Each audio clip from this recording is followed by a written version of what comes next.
yaitu perkara amalan hati. Mencintai itu amalan hati. Dan para ulama mengatakan a'malul qulub hiyal asl. Seperti perkataan Syekhul Islam Ibnu Taimiyah rahimahullah, amalan-amalan hati dia adalah sumber dari amalan-amalan lainnya. Seseorang, saya beri contoh ya. Saya punya kawan pendakwah di Kalimantan Tengah. Beliau jika berdakwah, beliau melewati 8 gunung baru sampai kepada tempat berdakwahnya. Di sana pun tidak kajian seperti ini. Yang beliau lakukan di sana adalah mengajari cuma Iqra. Apa yang menyebabkan beliau bisa sesemangat itu? Sampai kadang-kadang kita menghina diri kita sendiri yang berdakwah naik mobil, naik pesawat, sedangkan beliau berdakwah naik motor dalam keadaan belum diaspal jalannya. Apa yang menyebabkan beliau sesemangat itu berdakwah? Dan yang dihadapi bukan kajian Islam ilmiah seperti ini, yaitu berdakwahnya Iqra. Dan kemudian ada perkara yang menarik, ini kejadiannya masih hidup ustadznya. Ketika yang didakwahi adalah ibu-ibu, saudari-saudari muslimah, hanya ingin belajar Al-Quran. Setelah melakukan perjalanan selama 4 jam, hanya mengajari Iqra. Apa yang membuat beliau sesemangat itu? Apa yang mendorong beliau untuk mengerjakan itu?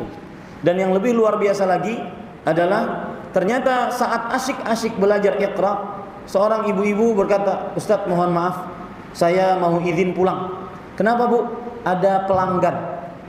Apa maksud pelanggan? Ternyata dari sekian banyak yang hadir belajar Iqra bersama beliau, mereka adalah pekerja-pekerja seks komersial. Apa yang menyebabkan beliau bisa seperti itu, istiqamahnya sampai sekarang? Tidak ada lain kecuali amalan hati. Amalan hati mencintai Allah dan Rasulnya. Nah, inilah yang disebut oleh para ulama, sebagaimana sudah saya sebutkan tadi, a'malul qulub hiyal asl. Amalan hati itu adalah sumber dari amalan-amalan lainnya. Amalan hati, apabila seseorang cinta kepada Allah, dia akan bangun subuh. Apabila seseorang cinta kepada Allah, dia akan membaca firman-firman Allah Subhanahu wa taala sesempit apapun. Apabila seseorang cinta kepada Allah, dia akan pada waktu maghrib dia sholat tepat pada waktunya, tidak dijamak. Tidak seperti sebagian orang, terutama yang hidup di kota metropolitan seperti ini, kadang-kadang waktu sholat maghrib sudah berubah menjadi setelah isya. Setiap hari menjamak sholat, dan ini haram hukumnya, tidak sah sholatnya.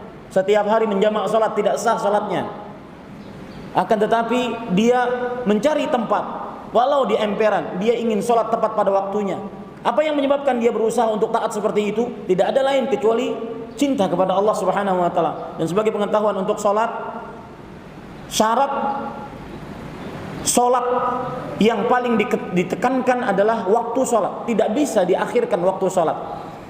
Allah Subhanahu wa taala berfirman dalam surah An-Nisa, "Innas salata kanat 'alal mu'minin kitaban mawquta."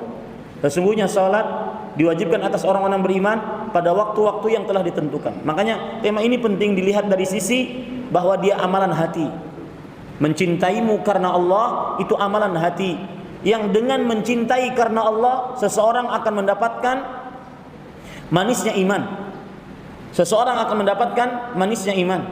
Seperti nanti permasalahan yang kita akan bicarakan. Seorang istri sedih ketika suaminya sedih, padahal dia tidak tahu apa yang menyebabkan suaminya sedih. Seperti misalkan, nanti saya akan jelaskan lebih dalam lagi. Seperti misalkan seorang sahabat Nabi radhiyallahu anhu, Abdullah bin Rawahah. Beliau mengingat surat Maryam ayat 71 yang berbunyi, "Wa in minkum illa wariduha kana 'ala rabbika hatman maqdiyya." Tidak ada di antara kalian wahai manusia kecuali akan menjalani sirat di hari kiamat. Sirat adalah jembatan yang dibentang di atas neraka jahanam.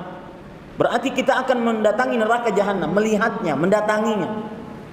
Kemudian pasti itu mendatanginya, tetapi tidak semua orang diselamatkan. Allah berfirman di dalam ayat yang selanjutnya, "Tsumma nunajjil ladzina taqaw wa nadharu adh-dhalimina fiha jithiyya." Kemudian kami selamatkan orang-orang yang bertakwa, hanya orang yang bertakwa. Mendatanginya pasti, tidak ada di antara kalian wahai manusia seluruhnya kecuali akan mendatangi sirat. Mendatanginya pasti, keluarnya tidak pasti.